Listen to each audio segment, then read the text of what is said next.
Hello friends, आप सभी का स्वागत है एक और नए वीडियो में। आज हम लोग डिस्कस करने जा रहे हैं इंडोजेनिक प्रोसेसेस के बारे में। इससे पहले वाले वीडियोस में हम लोग इंडोजेनिक प्रोसेस क्या होता है उसके बारे में जान गए थे। ऐसा प्रोसेस जो सरफेस के अंदर की फोर्सेस के कारण होता है उसको हम लोग इंडोजेनिक प्रोसेसेस कहते हैं। और उस प्रोसेस के दो टाइप्स के प्रोसेस उसमें होते हैं। एक हमारा डायस्ट्रॉफिज्म, जिसको हम लोग देख रहे हैं इसमें क्या होता है। एक हमारा डायस्ट्रॉफिज्म, एक हमारा कैटास्ट्रॉफिज्म। डायस्ट्रॉफिज्म ऐसा प्रोसेस होता है जो बहुत स्लोली होता है, और कैटास्ट्रॉफिज्म ऐसा प्रोसेस होता है जो हमारा बहुत सडन, बहुत तेजी से होता है। उसमें तीन टाइप्स है। आज हमें इसी को पढ़ना है कि कैटास्ट्रॉफिज्म क्या होता है। उसमें हमें अर्थक्वेक, वोल्केनिज्म और सुनामी के बारे में पढ़ना है। ठीक है, अर्थक्वेक के बारे में हम लोग पढ़ चुके हैं पिछले वीडियोस में। जो हम लोग इंटीरियर ऑफ द अर्थ यानी कि अर्थ के इंटीरियर के बारे में जब हम लोग पढ़ रहे थे तो उसमें हम लोग अर्थक्वेक के बारे में पढ़े थे। और एक सेपरेट वीडियो हम लोग एक या दो लेक्चर में हम लोग वोल्केनिज्म को पूरा पढ़ चुके हैं।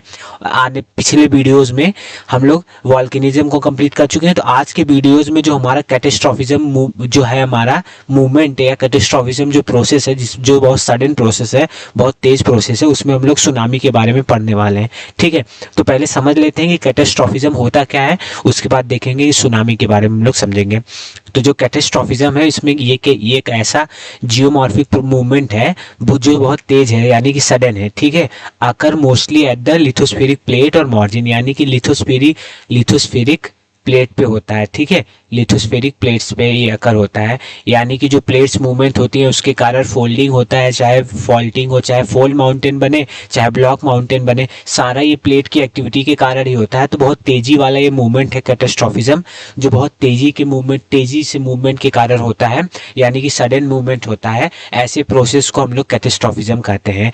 ठीक है, और ये the plate margin are highly unstable, यानी कि प्लेट के अनस्टेबिलिटी के कारण ये due to the pressure created by the pushing and pulling of magma in the mantle, जिसको हम लोग कन्वेक्शनल करंट कहते हैं। जैसे कि आप लोग जानते हैं कि कन्वेक्शनल करंट मेंटल में पाया जाता है, जिसके कारण प्लेट्स का मूवमेंट होता है, और प्लेट्स का सडन मूवमेंट के कारण ही कैटास्ट्रॉफिज्म प्रोसेस होता है। उसमें आज हम लोग को सुनामी को अच्छे से पढ़ना है। ठीक है, तो चलिए शुरुआत करते हैं सुनामी के बारे में और समझते हैं कि सुनामी होता क्या है।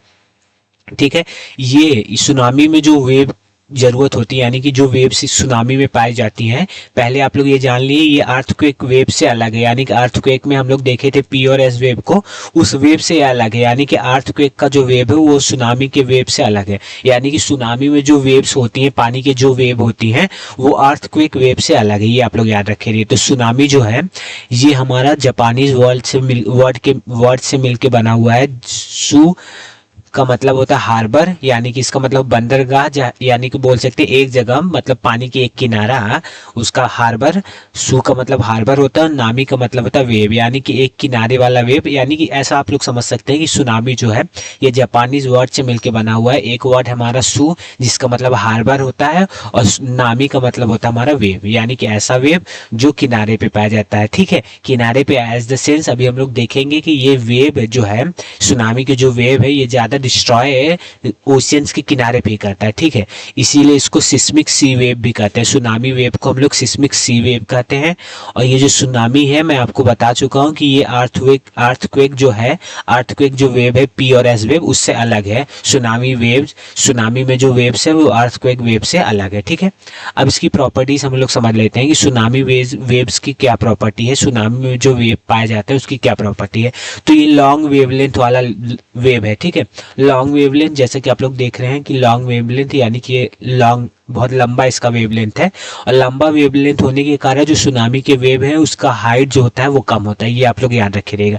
ठीक, जैसा कि इस फिगर में आप लोग देख रहे हैं कि ये जो लेंथ है बहुत कम है। ठीक है, लॉन्ग वेवलेंथ होता है सुनामी के वेव का, उसका वेवलेंथ बहुत लंबा होता है, यानी कि लॉन्ग वेवलेंथ का वेव होता है वो सुनामी वेव।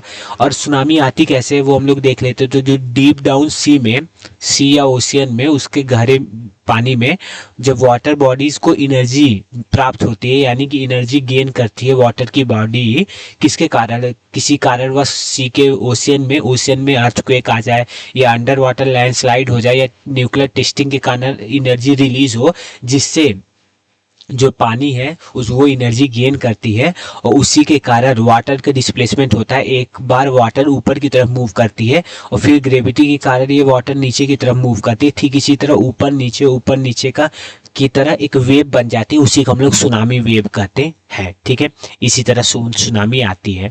अब हम लोग समझते हैं कि वेलोसिटी किस तरह, वेलोसिटी डिपेंड करती है सुनामी की वेलोसिटी, यानी कि सुनामी में जो वेव पाए जाते हैं उसकी वेलोसिटी कैसे डिपेंड करती है, कैसे डिपेंड करती है। तो जो डीप ओशियन में अगर आप लोग जाएंगे ना, तो डीप ओशियन में जाने से velocity of the wave increase होता है, यानी कि जैसे जैसे आप पानी के ओशियन के गहराई में जाएंगे उसकी वेलोसिटी भी इंक्रीज होगी, ठीक है। आपसा कहता हूँ ये आपको समझ में आ रहा होगा, जैसे जैसे आप लोग गहराई में जाएंगे वेलोसिटी भी इंक्रीज होगी। किसकी वेलोसिटी इंक्रीज होगी? वेव की वेलोसिटी इंक्रीज होगी। और जो वेव है वो उसकी एनर्जी कम होगा, उसका एनर्जी जो लॉस होगा, एनर्जी जो लॉस होगा वो कम लॉस होगा। कब? कब? जब इसका वेवलेंथ ज्यादा होगा।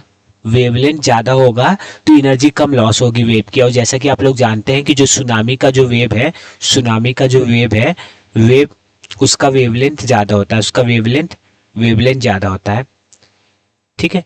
वेवलेंथ ज्यादा होने के कारण इसका जो एनर्जी लॉस है ये कम होगा, एनर्जी लॉस जो होगा कम होगा, एनर्जी लॉस कम होगा। तो सुनामी वेव में अगर आपको पूछा जाएगा कि सुनामी के वेव का एनर्जी लॉस मतलब ज़्यादा होगा कि कम होगा, ये सब वैसे पूछा नहीं जाएगा, लेकिन इससे आप लोग समझ सकते हैं कि जैसे जितना वेवलेंथ ज़्यादा होगा वेव की, उसकी एनर्जी लॉस उतना कम होगा, यानी कि उसका जो वेव होगा वो एनर्जी लॉस बहुत कम करेगा। तो जैसा कि आप लोग जानते हैं कि सुनामी वेव का जो वेवलेंथ है वो बहुत ज़्यादा है, इसीलिए सुनामी वेव का जो एनर्जी है, एनर्जी जो लॉस है वो एनर्जी बहुत कम ही लॉस करेगी, और उसका वेलोसिटी इंक्रीज होगा जैसे जैसे वो डीप ओशियन में जाएगी वेव, ठीक है। और रिट्रेटिंग कोस्ट, यानी कि जैसा कि आप लोग ये जानते हैं समुद्र, एक बार आप लोग सोचिए कि अगर सुनामी वेव है वो एक बार ऊपर की तरफ मूव करती है, जैसे कि मैं आपको यहाँ दिखाना चाहता हूँ कि ये आप लोग एक वेव है, ठीक है, ये हमारा सरफेस हो गया ओशियन का, ये वेव हुआ। अगर पानी कुछ इस तरह मूव करती है, सुनामी वेव, वाटर, समझ रहे हैं कि नहीं, जो पानी है सुनामी के दौरान कुछ इस तरह पानी का मूवमेंट होता है, तो ये अगर इसका हाइट पहले बढ़ता है फिर हाइट घटता है तो वेव की तरह मूव करती है।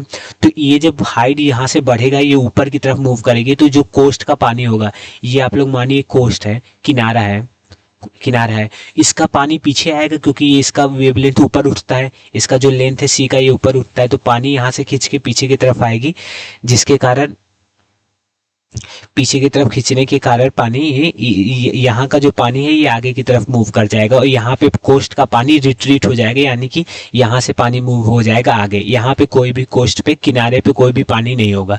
तो वही कहना चाह रहा है कि जो रिट्रेटिंग कोस्ट वाटर है, यानी कि कोस्ट से पानी वापस जाने का, यानी कि कोस्ट से पानी खत्म होने का यही साइन है कि सुनामी आने वाला है। क्योंकि जब ये वेव की फॉर्म में ये वाटर जब आगे की तरफ मूव करेगा, कोस्ट से आगे की तरफ मूव करेगा, तो फिर जब वापस आएगा तो यहाँ जैसे कि मैं आपको बताया हूँ, यहाँ कोस्ट की साइड तो उसका जो ओशियन का डेप्थ होगा वो कम होगा, और डेप्थ कम होने के कारण वेलोसिटी भी कम होगी, और वेलोसिटी जब कम होगी तो इसका हाइट ज़्यादा होगा। कैसे इसकी हाइट ज़्यादा होगा वो भी हम लोग देख लेते हैं।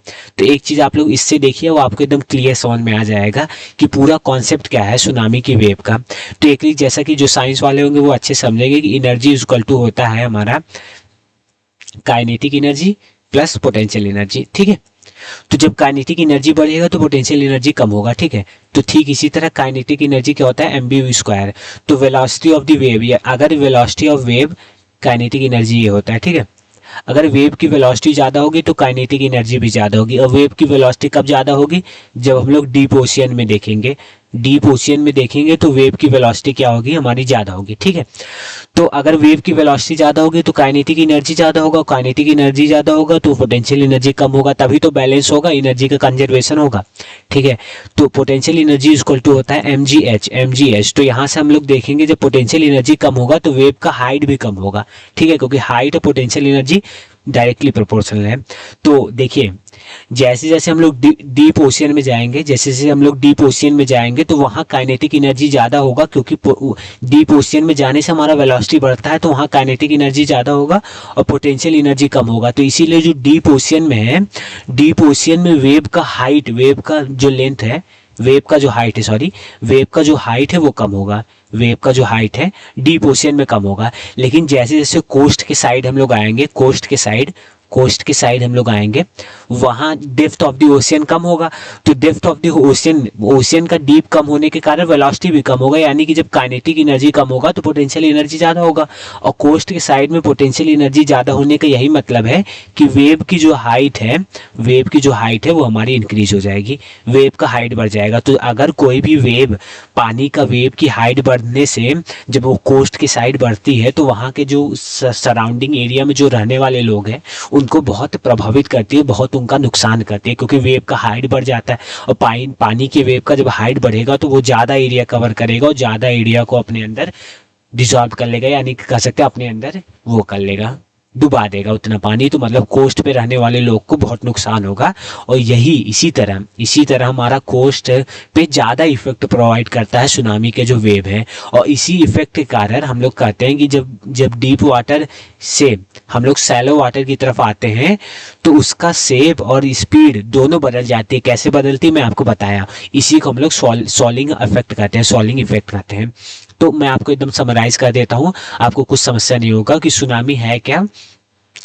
तो सुनामी एक बार हम लोग देख लेते हैं कि सुनामी जो है ये हमारा कैटास्ट्रोफिज्म प्रोसेस है। कैटास्ट्रोफिज्म प्रोसेस यानी कि सडन प्रोसेस है। ये पानी में अर्थक्वेक आने से या लैंडस्लाइड होने से सुनामी की वेव जनरेट होती है। अर्थक्वेक आने से या लैंडस्लाइड होने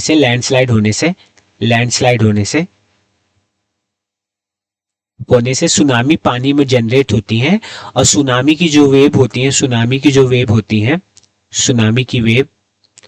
का जो वेव होता है वो अर्थक्वेक वेव से डिफरेंट होता है, ठीक है, डिफरेंट होता है। और इसका वेलोसिटी जो है वो इंक्रीज होगा जैसे जैसे हम लोग डीप ओशियन में जाएंगे। डीप ओशियन में जाने से इसका वेलोसिटी इंक्रीज होगा। और कोस्ट पे इसका वेलोसिटी जो है वो हमारा डिक्रीज करेगा और हाइट जो है बढ़ जाएगा।